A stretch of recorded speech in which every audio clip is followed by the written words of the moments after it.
tours that we did, everything that American troops have done in Iraq, all the fighting, all the dying, the bleeding, the building, the training, and the partnering, all of it has led to this moment of success.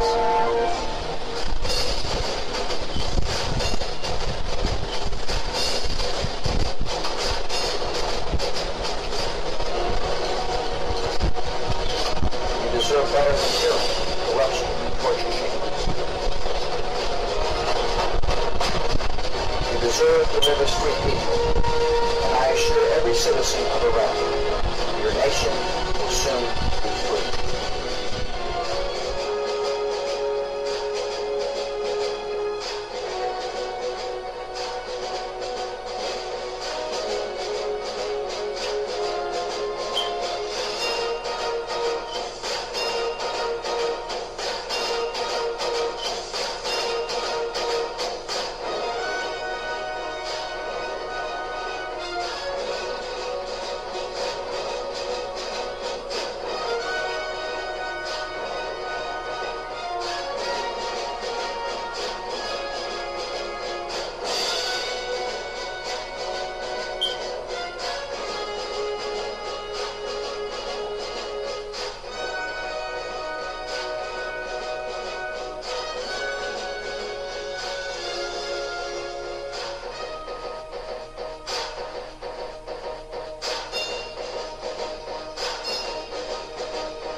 Yo, Esau.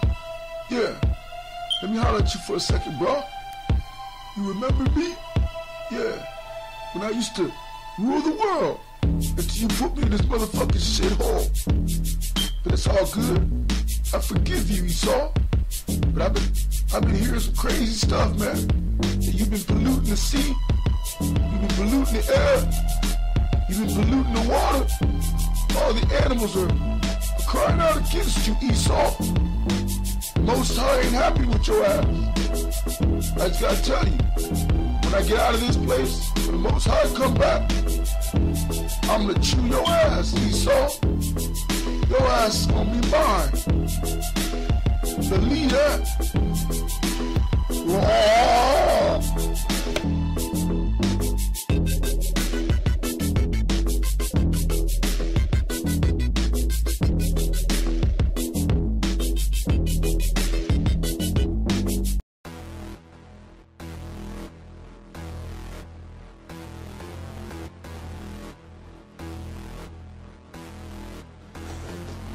Hello, I am Priest of the Most High, Lucifer D. Lambew, and you are watching the Lampshade's Current Events, End of Days.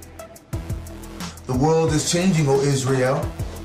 Freakish weather conditions, super tornadoes, typhoons, tsunamis, record-breaking flash floods, droughts, famine, pestilence, and hunger. In addition, we face global instability, financial crisis, the fall of the US dollar, civil unrest, a police state, the RFID chip, aka the mark of the beast, leading up to World War III. One world currency, one world religion, one world government, aka the New World Order. And did I mention aliens, bruh? The Lampshade's Blood Moon Saga complete series has ended. But it's done. You can go back at any time and watch all 7 seasons. Check out our journey from when we were, coon Christian pastors, and I was chained to finding out the truth and knowing that we were Israelites from the tribe of Judah, and finding out who the real God was and is. and will always be. And that's Yah and his son, Yeshua HaMashiach. 7 seasons come and gone. But make sure, because you don't know when the internet's going to go down. You don't know when any of the calamities that are coming that will come to pass.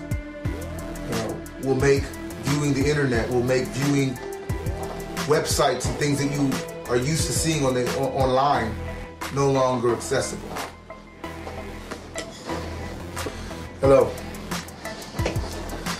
I'm going to talk to you today about the Sony hack and how that's a provocation for America being in a position to be attacked. Now, apparently, Sony was going to put out a movie. The movie's called The Interview. It's already been out, and people have flocked to see it. But before it got put out, supposedly North Korea had Sony hacked. They took the movie amongst other things, as well as releasing sensitive information about Sony pictures, future pictures, projects, and so forth. Now, this is part of supposedly the cyber warfare between the countries.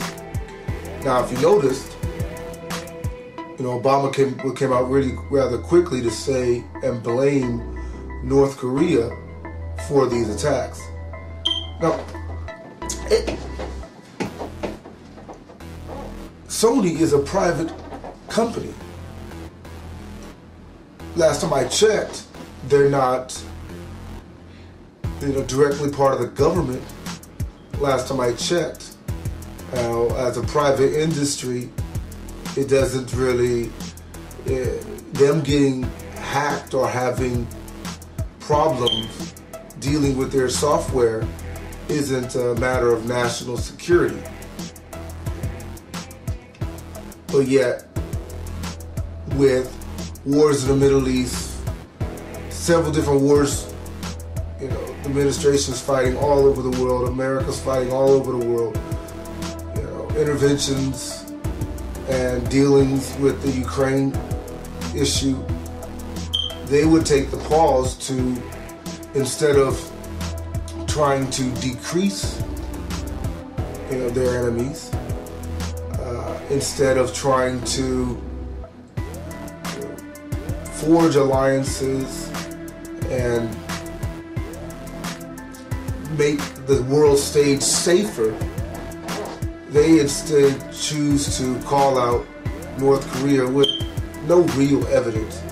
I mean, they really had evidence, they made that evidence apparent to the whole world. But rather than actually having evidence that North Korea did anything, they just rattle off and just accuse them. Now, let's go a little deeper. What's the reason? What do they gain from this? Number one, it's already on record. Hillary Clinton saying that they want somebody to attack them. They want to provoke conflict, because in provoking conflict, they'll keep the power, this monopoly, the cabal of power, forever or indefinitely. Okay, and bringing down this country is essential on the roadmap of their one world order, that they've been given from, these devils, from this demonic influence. All right. Now, one of the things they're doing is they're obscuring freedom of speech. Like, for instance, with this movie, it's unprecedented that a movie would be glamorizing the assassination of a currently sitting president or a leader. That's just ridiculous. You know, if the movie had been a depiction of, say, the President of the United States, the sitting President of the United States being assassinated, and the whole goal of the movie was to get him assassinated, I don't think that the President would be, the American President, would be hailing it as a freedom of speech testament to the freedoms in America or anywhere else for that matter. They would look at it as a credible threat. They would, and legitimately wise. But not in this case. You see, these Edomite devils, these Edomite screwballs, think it's okay for them to threaten anyone that is a part of their cabal, make fun of anyone, you know. It has nothing to do with freedom. It's everything to do with just disrespecting people and provoking people to do something that would compromise their goals to actually go against the Constitution and strip away our rights. Now the same thing when it came to how they tried to spin that Benghazi thing to being a movie, an obscure movie on the internet that was basically depicting negative stuff against the Muslim, you know, beliefs and the Muslim prophets and so forth. And how they tried to use that as a freedom of speech issue as well. You know, and then tried to use what happened in Benghazi as an excuse as to the freedoms being unjustly hindered or trying to be unjustly hindered by outside forces, by outside, you know, fanatical groups. But they're lying to us, man. They're lying to you. All right. They're provoking. They're utilizing these situations to provoke, you know, wars and retaliation that would better serve their control grid plans that would bring on the final aspects of the police state, the final aspects of the bring down of America that would ultimately give birth to their new world order. And because they know that their time is short, you know, in terms of Planet Lambew coming down the pike, in terms of, you know, the global catastrophes that are coming into view. I'm busy, obviously. They're doing everything that they can to make sure that these catastrophes, you know, stay in line for their globalist views and their globalist needs. See, the government is like a wild animal at this point, desperately trying to hold on to power, desperately trying to maintain control, even though it's obvious that they're not going to be able to, that there's going to be a point in the sand, you know, towards the end of these blood moons, where there's going to be a no turning back scenario, where the masses that have been asleep all this time, the masses that have been purposefully kept asleep, is not going to be able to stay in that state. Reality is gonna run smack into their fantasy world, and their fantasy world will not sustain the altercation. All right. But in order to be prepared, or that's what they're thinking, in order to be prepared for this moment, they have to make sure that, you know, they have all the provocation necessary in order to justify taking more rights from the people of the world. You know, they solidifying this bloc with Putin, which is Russia and North Korea and China.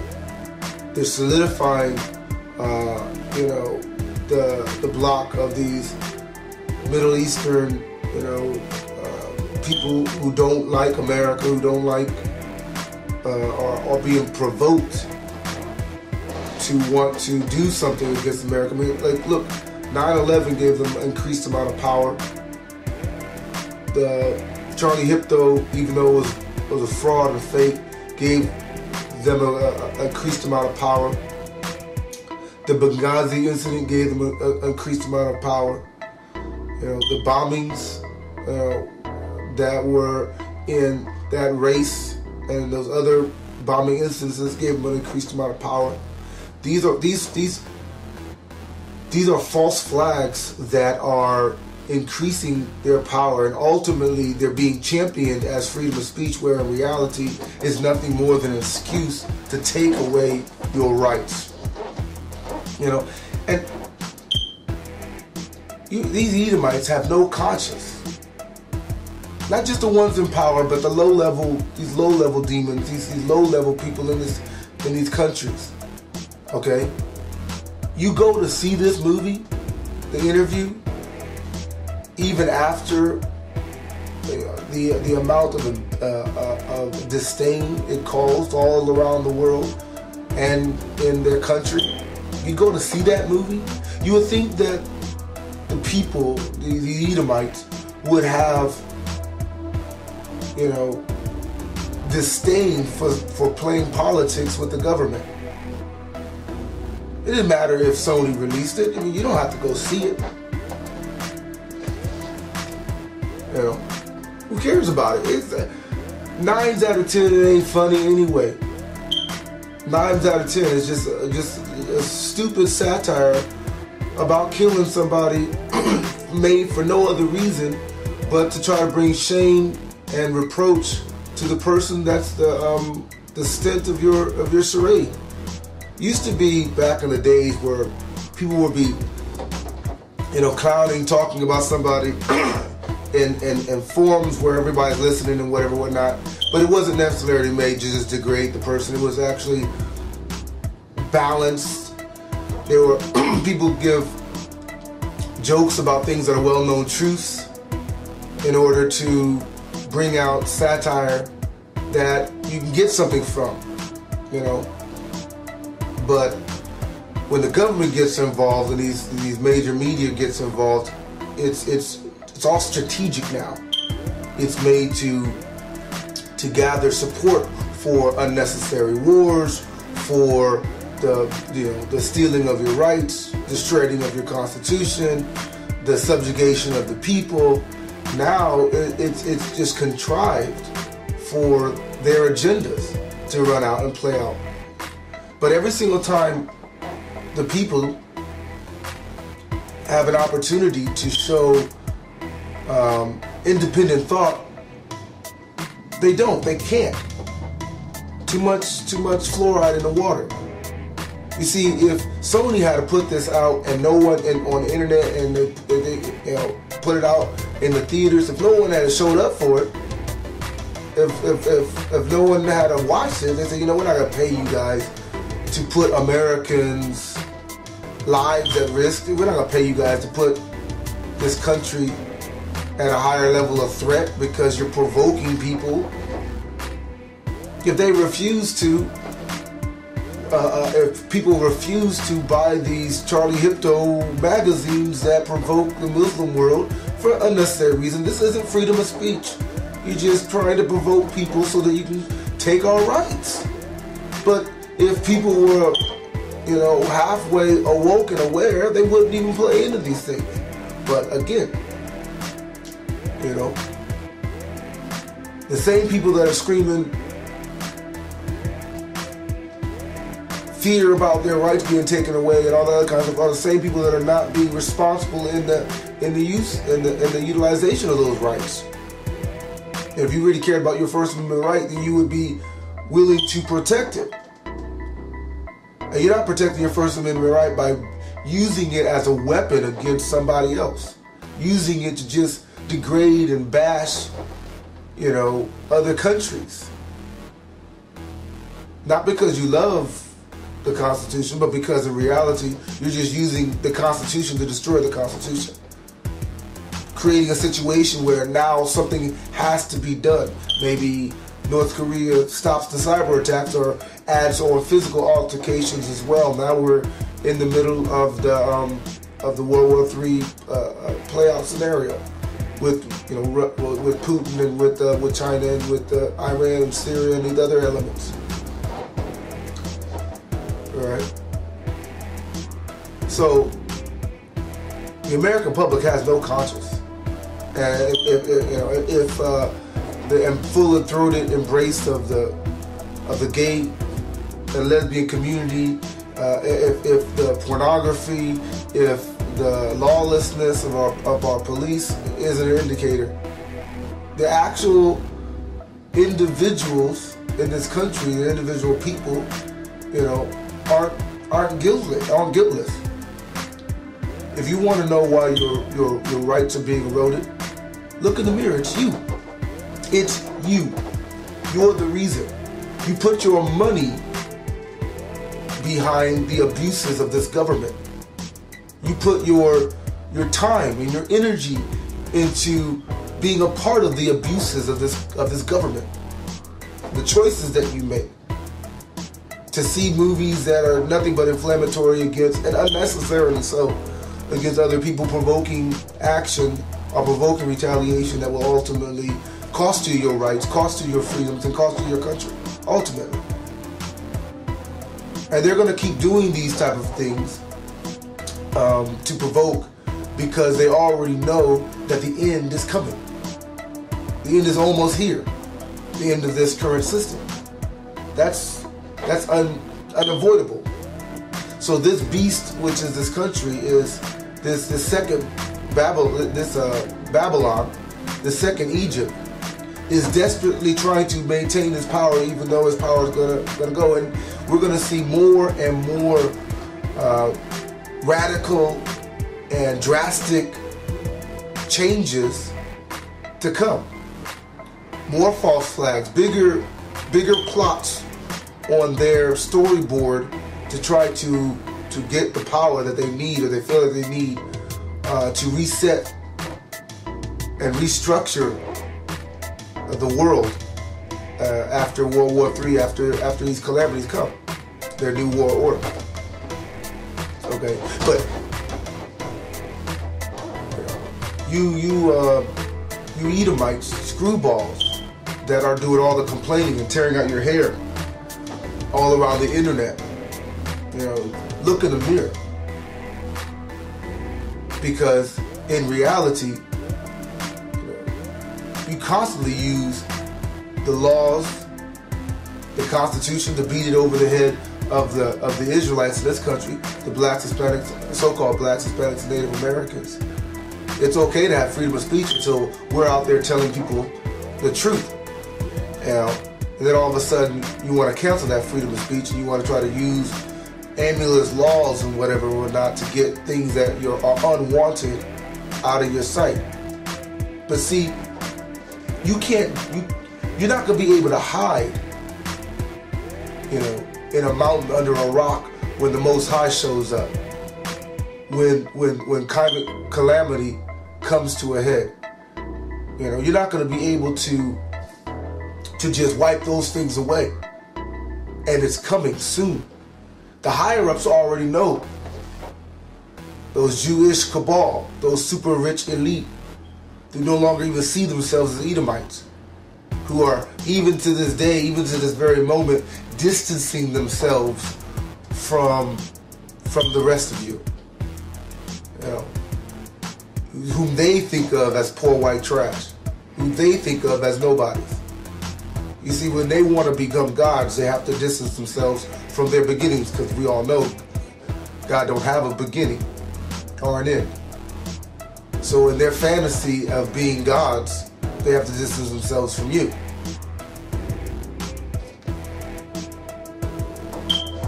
And they're desperately making sure to get and gobble up all the resources, put themselves in position to have the most usage of the resources all around the world, which are finite and crumbling as well. Flash floods and so forth, droughts, wrecking the food industry, wrecking the storage of grains with these GMOs and so forth. Stuff's going down. It's not going to be useful very long, and they're going to make sure as best as they can to be the only benefactors of what's left, so they can still believe that they're gods among men in the lead up to the Most High coming. Are you ready, O Israel, for the end of days? Planet Nibiru, polar shifts, gigantic meteorites the size of cities hitting the earth? You better have your Yahshua HaMashiach seatbelt on, because it's gonna be a bumpy ride. Lampshades Ministry is an Israelite ministry from the house of Judah, and we do not accept tithes and offerings of money. The word of God is for free and not for sale, bruh, at any price. I'm your host, priest of the Most High, Lucifer D. Lambew. Join us next time if you're still breathing and one of these worldwide calamities haven't ghosted your ass. This is the Lampshades, current events, end of days. Shalom, bruh.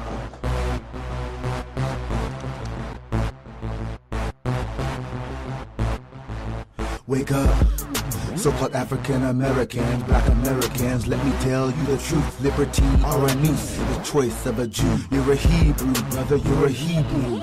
Your story don't begin in America for forever, you were born as a Jew, made a slave in Egypt and all around the world. You're a Hebrew, brother, you're a Hebrew. 400 years in captivity, the facts don't lie. You can bury the truth, but the truth won't die. You can stain it on glass, won't change the facts. That our Lord Jesus Christ is black. You can rewrite the past, that don't really fly. You can remake a movie, you can try and deny. You can paint him white on the cross, can't change the facts. Lord Jesus is black. The greatest deception was turning day to night.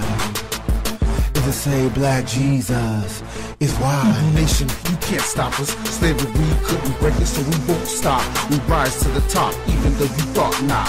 We the true Hebrews, though you cock block. We won't stop. Hebrew nation, you can't stop us. Slavery couldn't break us, so we won't stop. We rise to the top, even though you thought not. We the true Hebrews, though you cock block. We won't stop.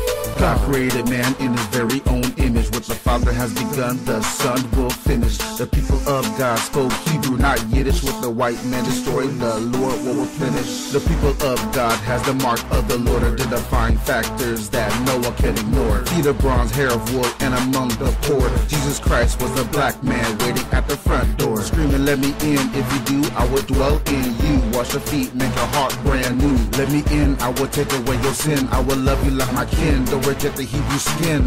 Let me in. The true Hebrews were meant to be a blessing to the nations, but their heritage was erased during slavery, and they were replaced by fake Jews. Deuteronomy 28 tells the story. Hebrew nation, you can't stop us. Slavery couldn't break us, so we won't stop. We rise to the top, even though you thought not. We the true Hebrews, though you cock block. We won't stop. Hebrew nation, you can't stop us. Slavery couldn't break us, so we won't stop. We rise to the top, even though you thought not. We the true Hebrews, though you cock block. We won't stop. Yeah, man, you gotta know your Bible, man. Revelations chapter 2, verse 9, and Revelation chapter 3, verse 9 speak of the true Jews. We the true Jews, you the fake nation, you can't stop us. Slavery couldn't break us, so we won't stop. We rise to the top, even though you thought not. We the true Hebrews, though you cock block. We won't stop. Hebrew nation, you can't stop us. Slavery couldn't break us, so we won't stop. We rise to the top, even though you thought not. We the true Hebrews, though you cock block. We won't stop.